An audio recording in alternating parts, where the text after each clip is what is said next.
G'day YouTube, my name's Lance. Welcome to Bundy Bear's Shed. Well, this is the start of a series on restoring a Massey Ferguson 65 Mark II. The tractor, the serial number's 580013. That makes it a 1963 tractor, and I bought it from a friend of mine's brother. You might hear me in the channel overall talk about my mate Paulie. Well, this was Paulie's brother's tractor, and he was a horse bloke, and as a horse bloke, he's not a machinery fella. We see that a lot in our industry, in the tractor repair game, that the blokes that are really talented and good with their horse work and all that sort of thing aren't necessarily machinery people, and machinery people are not necessarily horse people or animal people. So we don't know. Yeah, it's just a generalisation. But this tractor, the fella's name I bought it off was Neville, and Paul was telling me the other day when he was out here, he thinks he had it for around 34 years. And in that 34 years, it did some farm work, of course, but in the later part of its life, it did slashing, keeping the grass down around his property south of Bundy. And anyway, the day come, when a few things went wrong with it, so they parked it up, and on talking to them, they told me to come and have a look. They didn't want much for it, and Neville didn't want much for it, so we went out and had a look at it, and I bought the tractor for $500. So $500 might sound cheap, but you've got to hear the whole story. So the tractor stopped for some reason, and they couldn't get it going. And Paul towed it with his TE20. He's got a TE-A20, I think Paul's is. And they had this bloke that didn't know machinery on it, and Paul sort of towed him, and they got it going. You can see a hidden ether can here that's tucked in behind the grill, so that probably tells you a little story. It's like heroin for tractors, this stuff.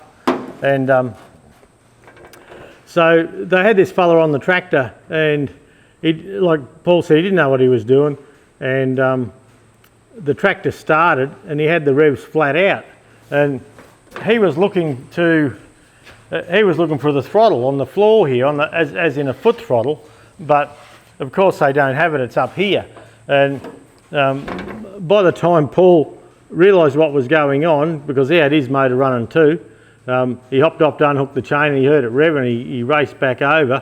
But by that time, something had gone wrong in the engine, because it was just peak revving, and yeah, they shut it down, and it was never the same since.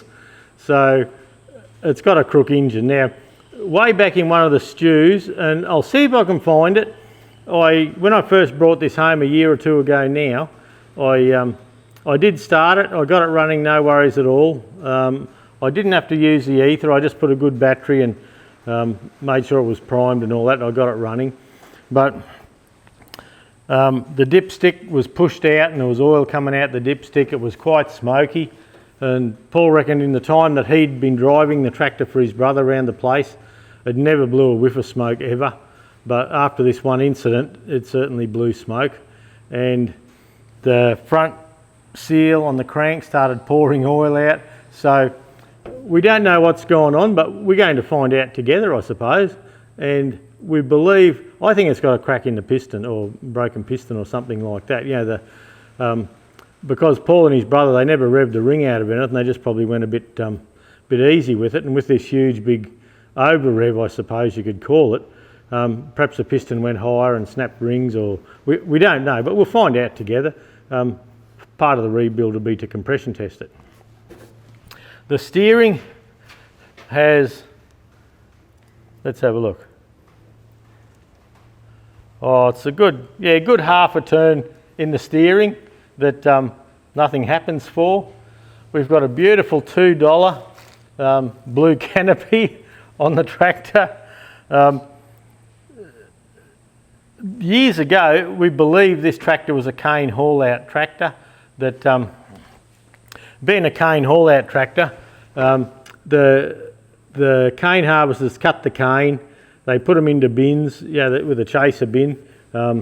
This probably had a big trailer on the back with 1 or 2 roll-on 5 or 6 ton bins, probably, I'm thinking, and probably 1, I'd say, back in this era, 40 years ago. And they'd be under the harvester and shit'd be flying everywhere and getting their bins full. Then they'd head down the road flat out. And if they had a long haul, there might be 4 or 5 tractors chasing after that header, that harvester, I should say. If it was just a short run, 1, 2 may have done it. So there's a couple of reasons. I'll go handheld shortly, and we'll talk about that. Why we think that. They can't really tell us about that part. Now, the hydraulics don't work. One time, this is when Neville owned it, the hydraulic pump went bang and the hitch started lifting. So they pulled the side covers off, saw the hydraulic pump had exploded. So they stuck their hands in, pulled all the broken parts out, chained the slasher or the topper that was on the back. They chained it up at just at the set height, and for quite a number of years, that's how they did the slashing. They got all the broken bits out, they reckon. We'll probably find some. And the PDO still worked, so they did the slashing with no hydraulics. So we've got a crook engine, the front axle needs doing, the steering box needs doing, the hydraulics definitely need doing. So we're going to, with this tractor, we're going to go to bare housings. Each housing is going to be absolutely empty, tidied up for painting. I am going to paint this one up nice. The panels are pretty straight. At the front here, the lower apron here is all bashed up. I have a new one of those. The grill was missing altogether. I have the parts for that now. There's quite heavy rust in through here. I have a replacement part for here. For those of you overseas, you won't be used to seeing the 65s with a pre-cleaner on it coming up through here. A lot of Australians did that, especially if they were in the sugar cane, and it's got the Aussie Uber muffler. So the tyres aren't bad on it, but if you have a look at the centres, the fronts are solid cast centres. They bolt on, these early ones bolted onto the standard hub, but because they're a casting and the offset must have been different, there's a 1/2 inch spacer there and longer front wheel studs. So with Sparex are on board with this one all the way. I've already got wheel studs to replace these ones. I've got bearings, front wheel bearings, I've got kingpin kits. I've got a lot of parts for it. A lot of parts for this 65 you can't get. So we're going to have to engineer some bits and pieces, and that's fine. We're up to doing that. It just takes a while to do. The back centres, they're heavy cast centres. I think they're, if I can just read the size here to you, for 16.9/28. So what I'm looking to do is I want to find a set of original 28 inch Massey 65 pressed centres, and I don't need the rim or the tyres. I'm putting new tyres on, but I want to get this heavy stuff off. I'm going to sell it, all the heavy stuff, probably as a kit if someone wants to make a light tractor heavy. I'd be interested in doing a deal, doing a swap if that's what someone wanted to do. The reason I want to make it light is I tow my tractors to shows and rallies and things like that behind a Land Cruiser ute. So including my trailer, I'm allowed to tow 3.5 tonne. My trailer's almost a tonne. So any tractor I cart to a show or a rally or take anywhere, I have to have down to around 2,500 kilos, something like that. So, which is 2.5 metric tonne. I can probably go a little bit more, but obviously the lighter the better. So I'd like to lighten the tractor up so I can take it around rallies and things like that and have a bit of fun with it. So look, we'll just see. I'll go handheld now. I may even just set up on one side and talk about things, and I'll show you a few things that we need to do, or what it looks like now, and hopefully this will be a reference later on for the before and after photos that we'll probably take. Okay, for those overseas, here's a look at our cast centres. So this was the early cast centres. In Australia, when they got to the 100 series, they didn't have the hub and the wheel nuts in the centre. They machined them out and the wheel bearings were in the centre, which, oh, they were heavy wheels, but it's a bit of a bugger of a thing really, because if the bearings spun in the big casting, you were in strife.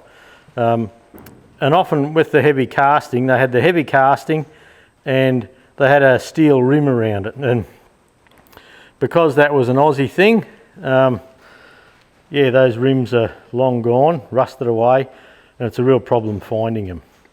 The back wheels, you have a steel outer rim, you have the big cast weight, and you have an adapter plate going onto the axle.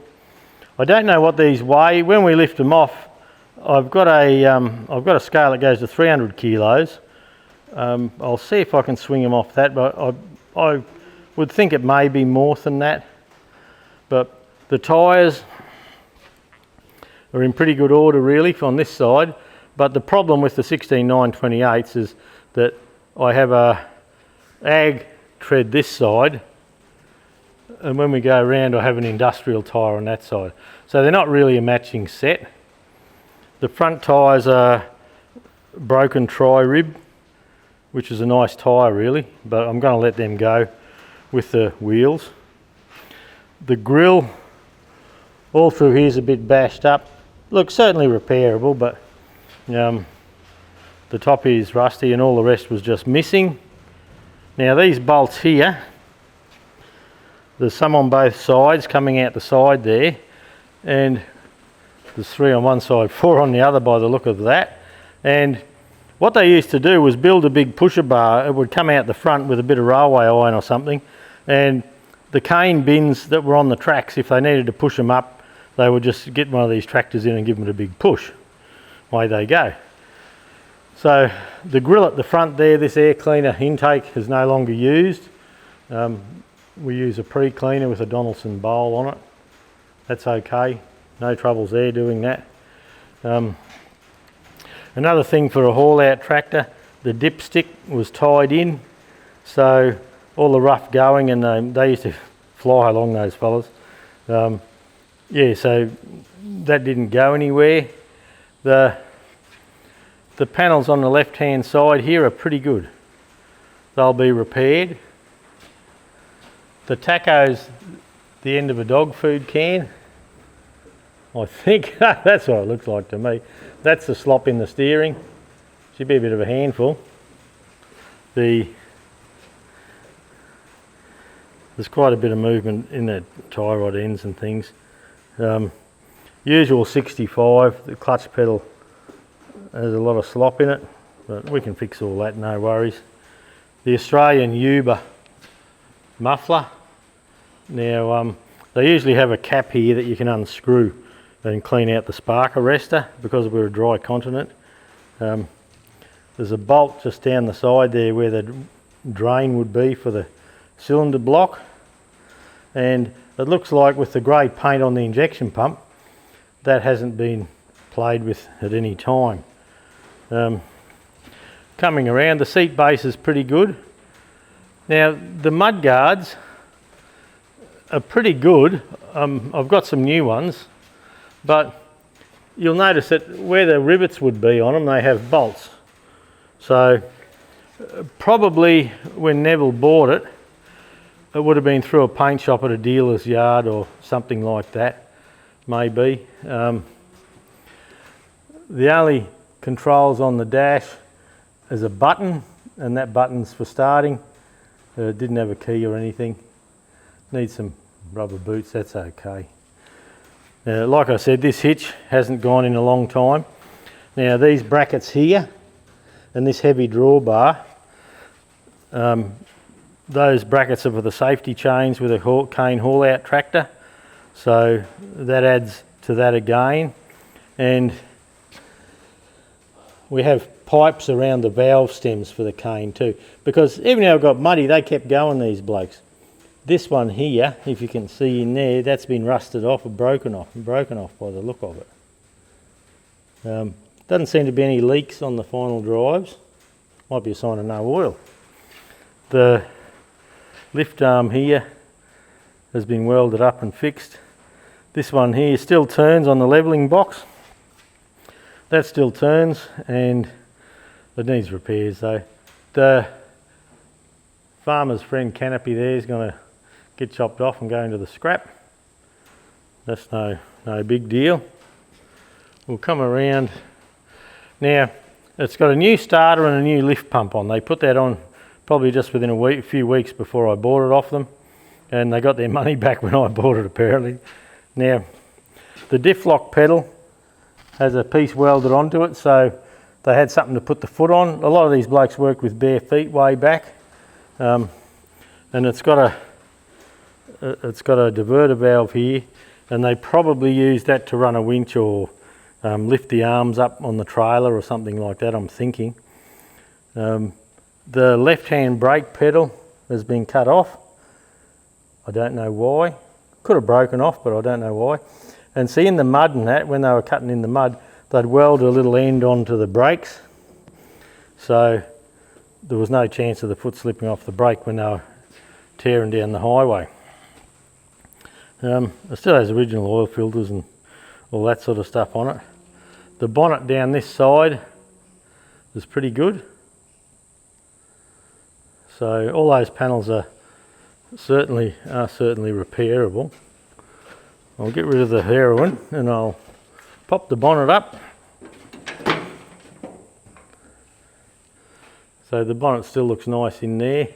There's been a repair here, so something's gone on there at some stage, and down the bottom there too. So I'd say that was before Neville ever got it. The bracing here and here, this one's quite rusty, so I don't know if we might be able to make some of that. We'll see. I don't know if we can or we can't. There's a bolt missing out of the radiator bracket there. We have a new radiator for it. The fuel tank is nice and straight. Doesn't seem to have a lot of rubbish in it either. Neville used to put this under in a shed most of the time. So in behind the dash is nothing exciting there, I suppose. Oh, even the battery tray isn't looking too bad. So all in all, not too bad. The mud guards are actually, we're going around in circles here, but the mud guards are actually pretty good. They're not looking too bad at all. But I'll save them for another project.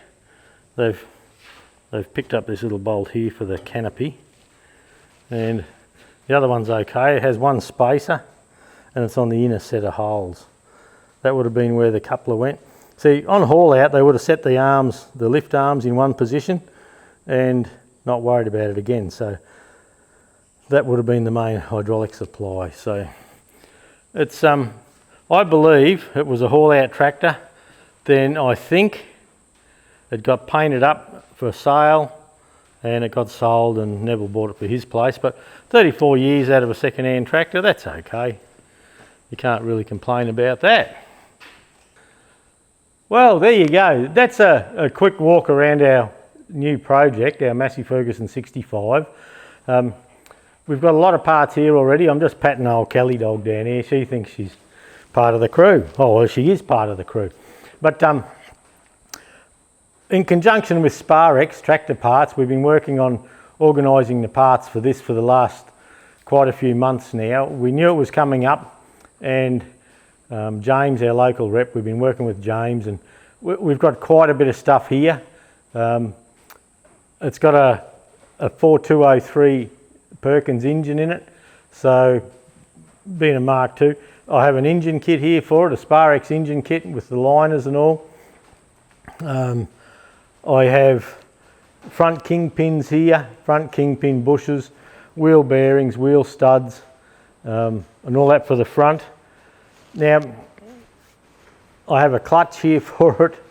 I've all the gearbox bearings and seals, well, quite a few. I think we're okay for them. Final drive bearings and seals, we've got a fair selection of those. I think we're okay with that. But so hopefully we're not waiting on parts too much. I sent James an email today about some of the other parts we'd like to bring in from England, and yeah, we can bring them in. I can pay freight, that's fine. Sparrex have been great with us with our other projects. This is going to be probably the biggest one so far, and I don't know how long it's going to take to finish the tractor. It's not a race. I'm just going to try and film everything as I go, and you know for sure, like say you're just doing a kingpin bearing and putting a set of bearings in and adjusting that. Well, when you film, it takes 2, 3, 4 times as long because you have a look and the sound's buggered up or something, and sometimes you have to do a retake. I don't often, if I ball something up, I don't do a retake, but if it's starting to get real poor quality in that particular video, I do. So some of the parts for this tractor, I've been having trouble finding aftermarket with Sparrex, Bearco, anyone. The shaft for the steering box, we're having trouble with. The Pitman arm, we're having trouble with. So the steering box may be one of those things where I've got to jump on the lathe and make parts. On the front, where the arm comes into the front from the steering box, goes up the front onto an arm, then there's an arm that goes down through the front housing there. It's a shaft. Doesn't look like I can find one of those at the moment, so if that's worn badly, we can get the bushes, and I don't know if I have the bushes or they're in the order. Yeah, we might have to weld some of that stuff up and machine it down if the parts are too hard to find. So yeah, there's some bits we can't get. Some of it is because the 65s, there's not all that many of them around compared with some other models like 135, 165, T20s and things like that.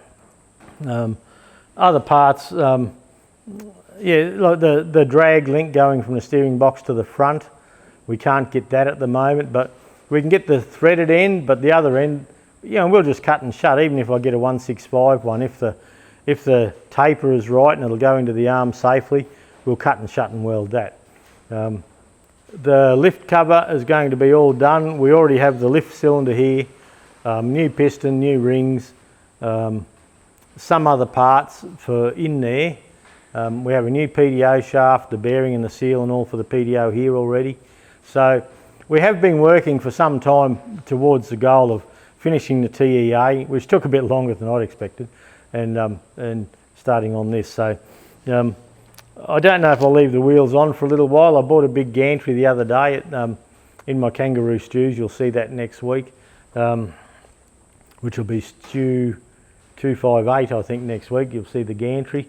I got an engine stand off Hare and Forbes a few months back, so the idea is to have the engine on one stand and have the gearbox on the other, and they're both rotating, and look, it just helps so much with filming. So we've tidied up the shed, we've got everything ready to go. Stand by. I'm going to pop the panels off. I'm not going to film that, and maybe even get the fuel tank off, but I think the first major thing you'll see happen is a compression test. We'll just try and work out which cylinder, and it's just a revision for you, my viewers, on how to compression test a diesel tractor.